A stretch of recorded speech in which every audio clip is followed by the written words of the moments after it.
For 18 years, Josiah Reed carried the keys to the Calder River warehouse in Savannah. He was 50 years old, gray at the temples, straight-backed, exact. Every night, he walked the same river route between 8 in the evening and 6 in the morning, past cotton sheds, rice depots, freight rooms, and locked doors filled with profit made from black bodies. Everyone on the wharf knew him, the dependable watchman, the man who missed nothing, the man who could tell who was coming by the sound of their boots alone. So, when 64 enslaved people crossed straight through his patrol line in a single night, close enough to whisper, close enough to brush the fog at his shoulder, close enough to be seen, and he somehow saw none of them, the city called it impossible, but the people who reached Union lines told another story. Not of a watchman who failed, of a watchman who chose, for one perfect night, to stop guarding the cage and start guarding the way out. Josiah Reed had spent nearly 2 decades becoming invisible in plain sight. That was his gift. And that was the reason the plan could work. In 1846, a Savannah merchant named Henry Calder bought him for a job almost no enslaved man was ever trusted to hold. Night watchman.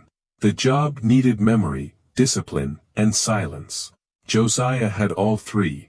He learned every hinge that groaned in damp weather, every loose plank on River Street, every patrol route the city militia claimed was random, but never really was. He carried a written pass that let him move through the port after curfew. He held master keys to warehouse doors. He stood alone in the dark while free men and officers nodded at him like part of the city's machinery. And that was exactly what made him dangerous. By 1864, Savannah was a city holding its breath. Union forces were closing in. Confederate officers were moving supplies in a panic. Rumors ran faster than wagons.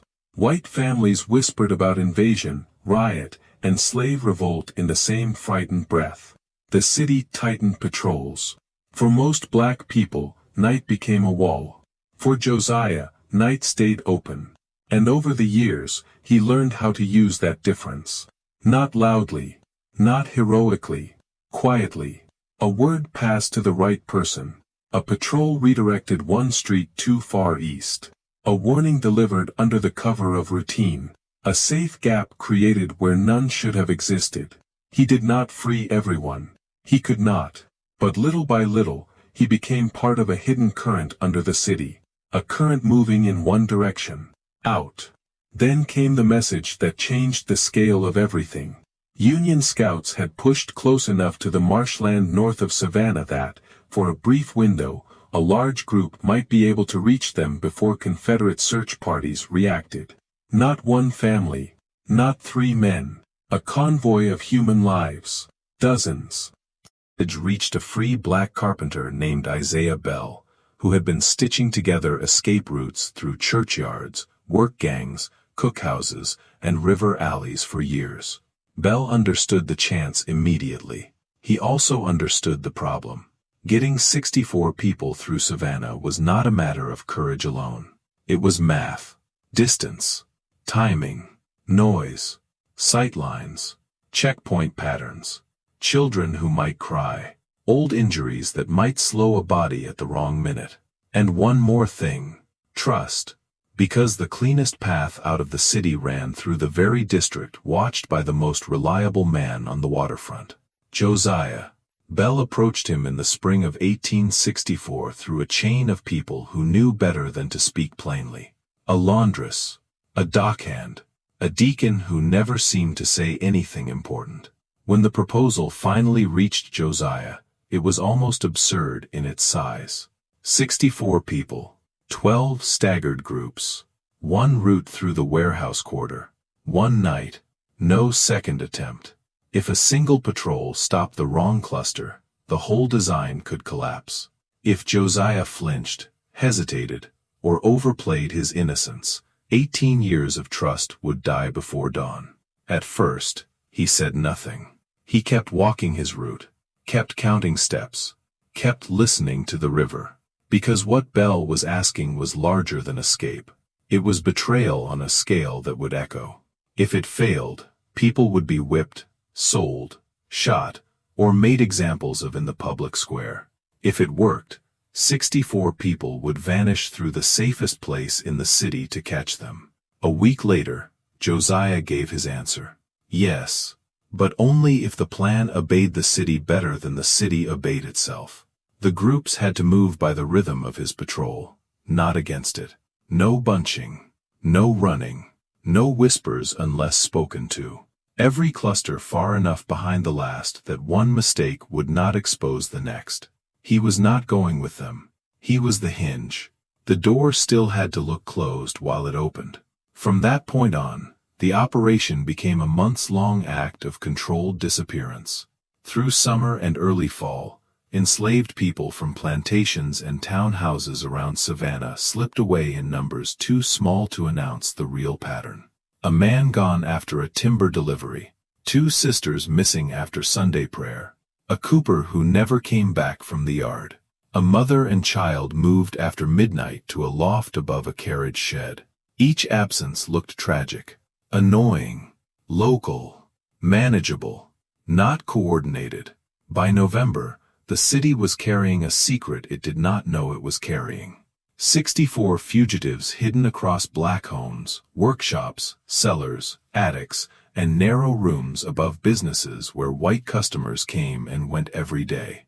They waited. They ate little. They spoke softly. They learned the route in fragments.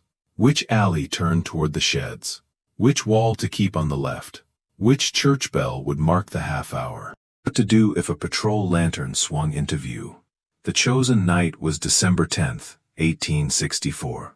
Cold enough for breath to hang low. Cloud cover broken just enough for shapes to move without becoming clear. The city restless, but tired. And most importantly, the northern causeway was undermanned after troops were pulled to reinforce positions closer to the river. The opening was real. Small, but real. On the afternoon before the escape, Josiah and Isaiah Bell met one final time in the rear room of a cooper's shop. No speeches, no grand promises. Just the route, the intervals, the fallback signals, the names of the group leads. 12 groups. Most with 5, 2 with 6. 1 infant carried. 1 elderly man who insisted on walking by himself. If anything broke, Bell's outside runners would try to split survivors into the marsh reeds. But everyone in that room knew the truth. This would succeed only if Savannah kept believing the same thing it had believed for 18 years. That Josiah Reed always noticed, and never lied. At 8 o'clock that night, he began his shift exactly as he always had. Lamp lit. Locks checked. Ground floor inspected. Second floor window. Street scan. Nothing out of place. At 9, he stepped into the fog and started the first circuit. The river smelled of mud, coal smoke, and wet rope. Somewhere downstream, chain links struck metal. A mule stamped in a stable. 2 soldiers argued softly outside a storehouse, then drifted west. Josiah tracked all of it. At 9:24, near a stack of shipping crates beside East Broad, he saw the first group. 5 figures pressed into shadow, still as posts. A woman with a wrapped bundle. 2 men. A girl no older than 15. Another woman with one hand on the brick wall to steady herself. They saw him. Frozen. He kept walking. Not slower. Not faster. When he passed, one of them whispered, "Evening." He did not turn his head. 30 seconds later, they moved. The corridor had opened.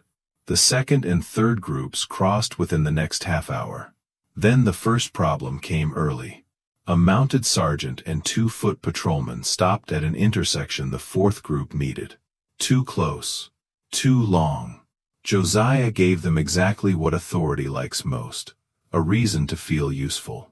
He reported suspicious banging behind a bonded rice shed 3 streets south, the sort of thing that might mean theft from Confederate stores.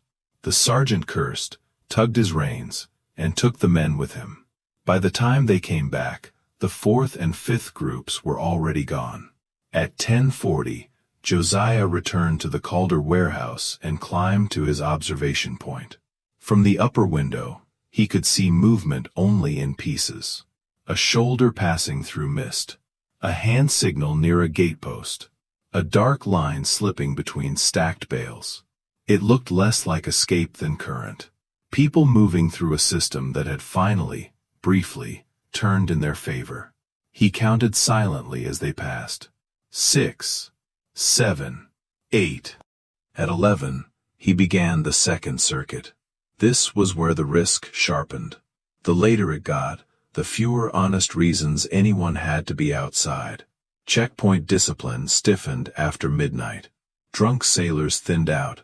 Every sound carried farther. Group 9 nearly lost a child to fear when a dog started barking behind a boarding house fence. Josiah paused at the corner, lifted his lamp, and rapped his key ring hard against a rail. Metal on iron. Sharp. Deliberate. The dog turned toward him and kept barking there. The group kept moving. A little after midnight, the operation reached its narrowest throat. A temporary Confederate post had been set beside the lane leading toward the northern ditch road. Under normal conditions, nobody without papers crossed there, and 64 people had no papers that would save them. Josiah had prepared one final deception for this. He approached the corporal on duty with controlled irritation and said a side door at Warehouse 11 had been forced. Maybe thieves. Maybe deserters. Maybe men stealing army flour. The corporal hesitated. Josiah pressed harder. If supplies vanished on his watch, whose name would go upward with the report? That did it. The corporal left with 3 men. 2 remained behind, but they shifted toward the warehouse lane to watch for possible looters, opening the road they were meant to block. It was enough. Groups 10, 11, and 12 moved through the gap in disciplined silence. No rush. No break. Just motion. By 1:17 in the morning, the last group reached the drainage cut beyond the edge of the built-up streets. That was the city line in all but name. Beyond it lay mud, reed grass, black water, and the chance to disappear into terrain Confederate horses hated. Josiah stood at the far end of his route long enough to see the final shapes leave the road. Then he turned back. Because the hardest part of the night was not opening the corridor. It was becoming ordinary again. He still had hours left on shift. Still had doors to check. Still had to be the same man by daylight that he had been before the first group ever moved. So he finished the route. At 3, he made the last full circuit. At 5:30, he checked the main locks. At 6, he reported to Henry Calder's townhouse that the waterfront had been quiet. No fire. No theft. No disturbance. Calder barely looked up from his coffee. "Good," he said, and dismissed him. Josiah went to his room, sat on the edge of the bed, and only then realized his hands would not stop trembling. Not from fear alone. From the effort of containing it. The alarm broke before noon. Plantation agents. Household owners. Supervisors from workyards. All telling the same story with rising panic. Missing. Missing. Missing. By the end of the count, 64 enslaved people had vanished. Not from one property. From many. The city lurched into suspicion. Roads were watched. Boats inspected. Black neighborhoods searched. Too quickly and with too much rage. And then came the question that pointed toward the impossible. How had that many people crossed the warehouse quarter without Josiah Reed noticing? He was taken in for questioning that afternoon. Not formally arrested, not yet, but held long enough to understand the knife edge beneath him. They asked about footsteps, lanterns, voices, unusual carts, strangers near the sheds, open doors, signals, anything. He answered with the power of a man who had prepared for this all his life. He saw routine traffic, 2 soldiers, 1 drunk stevedore, a barking dog, nothing unusual worth alarming his employer over. Did he hear groups moving? No. Did anyone speak to him? No one he remembered. Was he asleep? Never. Then, how could 64 people pass him? He let the silence sit before answering. Maybe they did not go through my district. But they had. Everyone in that room knew it. The roads elsewhere were tighter. The side streets were watched. The timing only made sense if the fugitives had used the one corridor the city trusted most. His corridor. And that was exactly why proof never came. To accuse Josiah, they needed to admit that the entire system of trust built around him had become the instrument of its own defeat. That a black man they believed they controlled had studied them better than they had studied him. That the city had been opened from the inside by someone holding their own keys. So they threatened him, pressed him, circled back with the same questions. But they could not break fact loose from performance. For 18 years, Josiah had been reliable. One impossible night was not enough to erase 18 years of evidence in his favor. He was released, watched more closely after that, spoken to more sharply, trusted a little less, perhaps, but never proven guilty. Days later, word traveled back the way dangerous hope always does. Broken, indirect, carried by people who knew how to say just enough. The 64 had made contact north of the marsh roads. Not all in the same hour, not all in the same condition, but alive. Some would follow Union columns. Some would work for wages for the first time in their lives. Some would lose family and find new family. Some would carry that night forward as the dividing line between one world and another. And in the years after the war, when memory began to soften in public and sharpen in private, another version of Josiah Reed survived.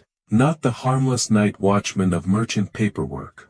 The other one. The man who knew every checkpoint, every loose board, every blind angle between warehouse walls. The man who let people pass close enough to touch him and chose not to see what would have condemned them. There is a reason stories like his endure. Because they force us to rethink what resistance looks like.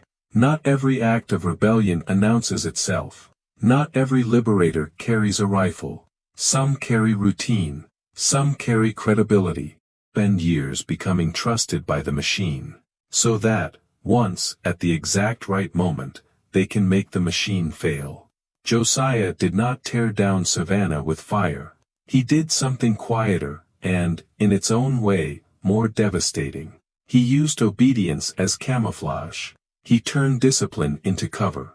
He took the keys that have been placed in his hands to protect property, and used the authority behind those keys to escort human beings out of bondage. That is why the night matters. Not just because 64 people escaped, but because the route they took ran straight through the center of what should have stopped them. And because one man, standing where history expected loyalty, gave freedom the one thing it needed most, a clear path through the dark.